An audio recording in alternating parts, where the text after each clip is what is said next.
Hello friends, welcome to competitive exams India Telugu channel. ఈ రోజు మనం ఈ వీడియోలో ఒక బెస్ట్ టైం టేబుల్ ఒక స్టూడెంట్ ఎలా వేసుకోవాలో తెలుసుకోబోతున్నాం ఫ్రెండ్స్. మీరు చాలా వరకు గమనించినట్లయితే మీరు ఆల్రెడీ ఇంతకుముందు ఎన్నోసార్లు టైం టేబుల్ వేసుకొని ఉంటారు.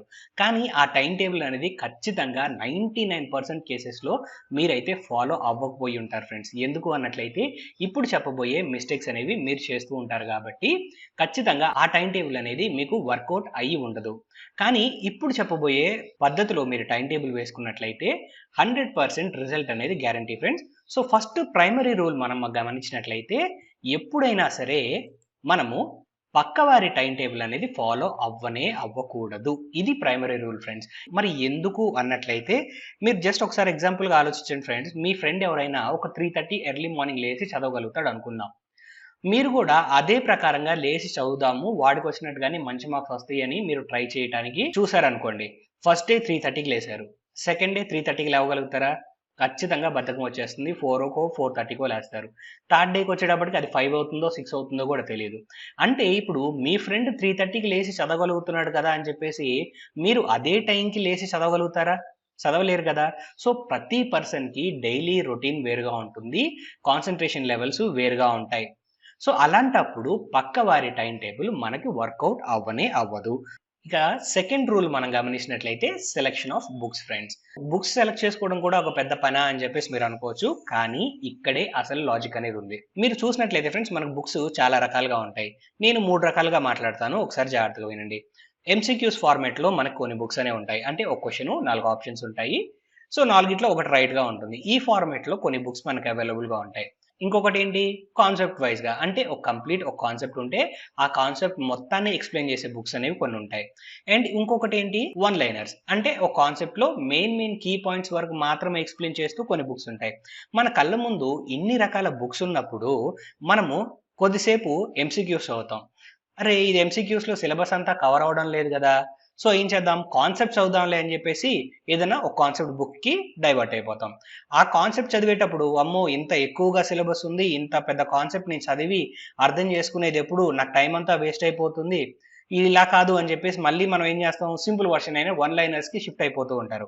అంటే ఎప్పుడైనా సరే మనం బుక్స్ సెలెక్ట్ చేసుకోవడం కరెక్ట్గా లేకపోయినట్లయితే ఇలా ఒక బుక్ నుంచి ఇంకొక బుక్కి, ఆ బుక్ నుంచి ఇంకొక వేరే బుక్కి, లేదా మనం ఆన్లైన్లో చదువుతున్నట్లయితే ఈ వెబ్సైట్ నుంచి పక్క వెబ్సైట్కి అలా షిఫ్ట్ అయిపోతూ ఉంటాం. ఒక స్టాండర్డ్గా ఒక ఫిక్స్డ్ మైండ్ తోటి ఈ బుక్ నేను చదవాలి, ఈ బుక్ కంప్లీట్ చేయాలి అనే ఆలోచన రాదు, సెలక్షన్ ఆఫ్ బుక్స్ సరిగా లేకపోయినట్లయితే. సో అందుకనే మనం ఒక బుక్ని కరెక్ట్గా సెలెక్ట్ చేసుకోవాలి. సో మనకి ఏది కన్వీనియంట్గా ఉంటుంది, మనం ఏ ప్యాటర్న్లో ఉన్న బుక్స్ అయితే ఎక్కువసేపు కాన్సన్ట్రేటెడ్గా చదవగలుగుతామో ఆ టైప్ ఆఫ్ బుక్స్ని మనం సెలెక్ట్ చేసుకోవాలి ఫ్రెండ్స్. వన్స్ బుక్స్ సెలెక్ట్ చేసుకున్న తరువాత ఆ బుక్స్లో ఉన్న సిలబస్ మొత్తాన్ని ఎలా కంప్లీట్ చేయాలి, ఎంత టైంలో కంప్లీట్ చేయాలి అనేది మనము షెడ్యూల్ వేసుకోవాలి. సో అదే మన లాస్ట్ రూల్ అవుతుంది. సో ఇక్కడ మనకు వచ్చే ఇంపార్టెంట్ రూల్ ఏంటి, make your own study plan friends. So ఎప్పుడైనా సరే మన సొంత టైం టేబుల్ అనేది మనం ప్లాన్ చేసుకోవాలి తప్ప పక్క వారిదైతే మనం డిపెండ్ అవ్వకూడదు.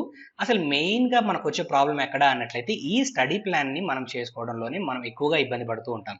సో అందుకని నేను 5 సబ్ పాయింట్స్ లాగా అయితే మీకు ఎక్స్ప్లెయిన్ చేయడానికి ట్రై చేస్తాను. సో మీకు ఈజీగా ఈ పాయింట్స్ని బేస్ చేసుకున్నట్లయితే స్టడీ ప్లాన్ అనేది మీరు హ్యాపీగా చేసుకోవచ్చు. నేను టైం టేబుల్ అని మాట్లాడకుండా నేను స్టడీ ప్లాన్ అని మాట్లాడుతున్నాను. ఎందుకో కాసేపట్లో మీకు క్లారిటీ అయితే వస్తుంది, ఒకసారి చూడండి. ఫస్ట్ ప్రైమరీగా మనం చేయాల్సింది ఏంటి అన్నట్లయితే ఒక ఫిక్స్డ్ టైం అనేది చదవడానికి పెట్టుకోకూడదు. అంటే ఎర్లీ మార్నింగ్ 6 to 7 నేను మ్యాథ్స్ చేద్దాం అనుకున్నాను అనుకోండి. ఫర్ ఎగ్జాంపుల్ 6 o'clockకి నేను చదవడం స్టార్ట్ చేయాలి అన్నట్లయితే నేను 5కి లెగవాలి. 5కి లేచి నా వర్క్స్ అన్ని కంప్లీట్ చేసుకోవాలి, మళ్ళీ 6 కల్లా కూర్చోవాలి. అలా ప్రతిరోజు చేయటం వీలు పడుతుందా? వీలు పడదు కదా. ఎందుకని, మనం ముందు రోజు మనం లేట్గా చదువుకున్నాం అనుకోండి. ఫర్ ఎగ్జాంపుల్ ఇంట్రెస్ట్ వచ్చింది, నైట్ 12, 1 వరకు చదువుకున్నాము, ఎర్లీ మార్నింగ్ మళ్ళీ 6 కల్లా మనం షెడ్యూల్ అనేది ప్లాన్ చేసుకోగలుగుతామా? లేదు కదా. లేదా ముందు రోజు నైట్ లేట్ అయ్యింది, ఫర్ ఎగ్జాంపుల్ ఇంట్లో పనుల వల్ల కావచ్చు, లేదా ఫంక్షన్కి వెళ్ళొచ్చు, లేదా ఎక్కడికన్నా మనం బయటకు వెళ్ళడం వల్ల లేట్ అవ్వచ్చు. మరి అలాంటప్పుడు 6 కల్లా నువ్వు చదువుకోవాలి అన్నట్లయితే నువ్వు 6 కల్లా కూర్చొని చదువుకోగలుగుతావా? అలాంటి టైమ్స్లో మనకి టైం టేబుల్ అనేది బ్రేక్ అవుతుందా లేదా? సో ఇలా బ్రేక్ అవ్వకూడదు అన్నట్లయితే ఒక ఫిక్స్డ్ టైమింగ్స్ అనేవి మనం మెన్షన్ చేసుకోకూడదు. అంటే 6 to 7, 7 to 8 ఇలా మనం ఎప్పుడూ ప్లాన్ చేసుకోకూడదు. మరి ఎలా ప్లాన్ చేసుకోవాలి? అవర్లీ బేసిస్ షెడ్యూల్ వేసుకోవాలి ఫ్రెండ్స్. అవర్లీ బేసిస్ అంటే ఓకే, నేను ఒక గంట మ్యాథ్స్ చేద్దాము అనుకున్నాను. సో ఒక గంట అంటే ఈ రోజు ఒక గంట నేను ఖచ్చితంగా మ్యాథ్స్ చేయాలి. మార్నింగ్ నుంచి ఈవినింగ్ లోపు ఏ టైంలో అయినా సరే నేను ఈ రోజు ఒక గంట చదవాలి అనుకున్నాను కాబట్టి మ్యాథ్స్, ఏదో ఒక టైంలో నేనైతే 1 అవర్ అయితే తీసి పక్కన పెట్టగలుగుతాను కదా. 6 to 7 మాత్రమే, అంటే 6 to 7 మధ్యలోనే నేను టైం తీయాలంటే తీయలేకపోవచ్చు. కానీ రోజు మొత్తంలో 1 అవర్ నేను తీయాలి అన్నట్లయితే హ్యాపీగా తీయచ్చు కదా. సో ఖచ్చితంగా ఈ టైప్ ఆఫ్ షెడ్యూల్ అనేది మనం వేసుకోవాలి. అంటే 1 అవర్ మ్యాథ్స్ అనుకున్నాము, సో 1 అవర్ మ్యాథ్స్ అనేది మనం చేయాలి. అండ్ ఆ తర్వాత రివిజన్కి కూడా మనం టైం అనేది కేటాయించాలి. సో 1 అవర్ మ్యాథ్స్ చేసేసి వదిలేయకుండా ఆ 1 అవర్ మనం ఏం చదివామో ఆ నెక్స్ట్ 15 మినిట్స్, అంటే 1 అవర్ తర్వాత నెక్స్ట్ 15 మినిట్స్ రివిజన్ అనేది మనం చేసుకున్నట్లయితే మనం చేసింది మనం మర్చిపోకుండా ఉంటాం. అంటే మనం అప్పటి వరకు చదువుకున్నది మర్చిపోకుండా ఉంటాం. అండ్ నెక్స్ట్ మనం చేయాల్సింది ఏంటి అన్నట్లయితే, మరి ఈ అవర్లీ బేసిస్ షెడ్యూల్ అనేది ఎలా వేసుకోవాలి? సో నేనైతే ఒక చిన్న టేబుల్ లాగా అయితే మీకు చెప్తాను ఫ్రెండ్స్. ఆ టేబుల్ చూస్తే మీకు ఒక క్లారిటీ వచ్చేస్తుంది. సో ఇక్కడ సబ్జెక్ట్ టైం మాత్రమే నేను ఇక్కడ కేటాయించాను. సో ఎప్పుడైనా సరే మనము చదువుకుంటున్నప్పుడు మనకి జీకే అనేది ఇంట్రెస్ట్ అనుకోండి. ఫర్ ఎగ్జాంపుల్ ఏదైనా సరే ఒక ఇంట్రెస్టింగ్ టాపిక్ అనేది తీసుకోవాలి. సో 1 అవర్ చదివాము, 15 మినిట్స్ రివిజన్ చేసాము, తర్వాత వెంటనే వేరే బుక్స్ తీయకుండా ఒక 10 నిమిషాలు బ్రేక్ అనేది తీసుకోండి. సో ఈ బ్రేక్లో ఏం చేస్తారు?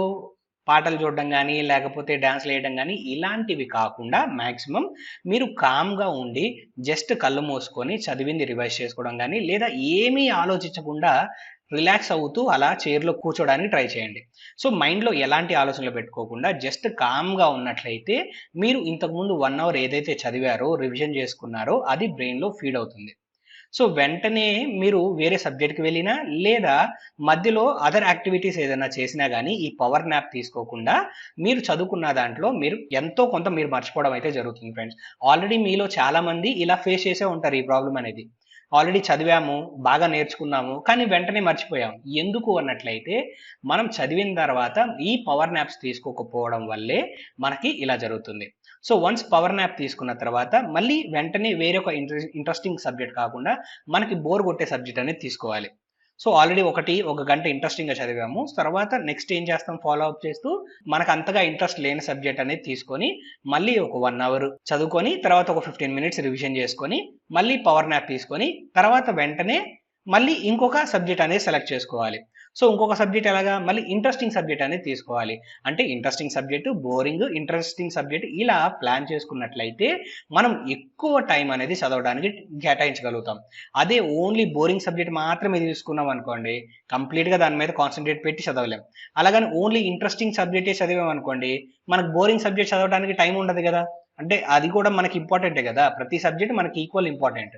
సో ఈ విధంగా అయితే మీరు స్టడీ ప్లాన్ అనేది చేసుకోవాలి. ఇక్కడ మనం గుర్తుపెట్టుకోవాల్సింది ఏంటి అన్నట్లయితే, ఇలా రొటేషనల్ వైజ్గా స్టడీ ప్లాన్ అనేది చేసుకోవాలి తప్ప డే వైజ్గా చేసుకోకూడదు. అంటే ఈ రోజు మొత్తం నేను జీకే చదువుతాను, ఈ రోజు మొత్తం నేను మ్యాథ్సే చేస్తాను, ఇలా ఒక రోజు మొత్తం ఒక సబ్జెక్ట్కి ఇవ్వకూడదు. ఇన్ కేస్ డే మొత్తం ఒక ఇంట్రెస్టింగ్ సబ్జెక్ట్ పెట్టుకొని చదివాము, నెక్స్ట్ డే బోరింగ్ సబ్జెక్ట్ వచ్చేసింది, సో నెక్స్ట్ డే మొత్తం అదే ఇంట్రెస్ట్ తోటి అంతే కాన్సన్ట్రేషన్ తోటి మనం చదవగలుగుతామా? చదవలేం కదా. అంటే ఆ డే మొత్తం మనకు వేస్ట్ అవుతుందా లేదా? సో అలా వేస్ట్ అవ్వకుండా ఉండాలి అన్నట్లయితే మనం ఈ విధంగా ప్లాన్ చేసుకున్నట్లయితే మనకి చాలా యూస్ఫుల్ అవుతుంది. ఇంకా నెక్స్ట్ మనం చేయాల్సింది ఏంటి అన్నట్లయితే, మనం ప్లేస్ చేంజ్ చేయడం ఫ్రెండ్స్. అంటే ఫర్ ఎగ్జాంపుల్ మనము కాసేపు హాల్లో చదువుకున్నాం అనుకోండి, ఆ తర్వాత వేరే సబ్జెక్ట్స్ అవుతున్నప్పుడు మన రూమ్లోకి వెళ్ళి చదువుకోవాలి, లేదా బాల్కనీలోకి వెళ్ళి చదువుకోవాలి. ఒకే ప్లేస్లో ఒకే పొజిషన్లో ఉండి మనం చదువుకున్నా కానీ మన బ్రెయిన్ అనేది కాన్సన్ట్రేట్ చేయలేదు ఫ్రెండ్స్. సో అందుకని మనం రెగ్యులర్గా ప్లేసెస్ అనేవి చేంజ్ చేస్తూ ఉండాలి. అండ్ నెక్స్ట్ మనం చేయాల్సింది ఏంటి అన్నట్లయితే, ఫైనల్గా కీపింగ్ డిస్ట్రాక్షన్స్ అవే. అంటే మనల్ని ఎవరైతే డిస్ట్రాక్ట్ చేస్తారో మన గోల్ నుంచి, వారిని లేదా ఆ వస్తువుల్ని దూరంగా ఉంచాలి. మరి ఎగ్జాంపుల్గా మనం చూసుకున్నట్లయితే ఫోన్ కావచ్చు, ఫ్రెండ్స్ కావచ్చు, గర్ల్ ఫ్రెండ్స్ కావచ్చు, ఎవరైనా కావచ్చు, మనకి డిస్ట్రాక్షన్ కలిగించే వ్యక్తులకి మనం దూరంగా ఉండాలి. మనం ఫోన్ ఉంది, పక్కనే ఫోన్ పెట్టుకొని చదవడానికి ట్రై చేసాం అనుకోండి, ఆటోమేటిక్గా చేతులు ఫోన్ మీదకి వెళ్ళిపోతాయి. 5 నిమిషాలను స్టార్ట్ చేస్తాము, 5 నిమిషాలు కాస్త 5 గంటలు అయిపోతుంది. సో అలాంటప్పుడు మనకి చాలా లాస్ జరుగుతుంది. కాబట్టి మనం ఫోన్స్ని దూరంగా ఉంచాలి.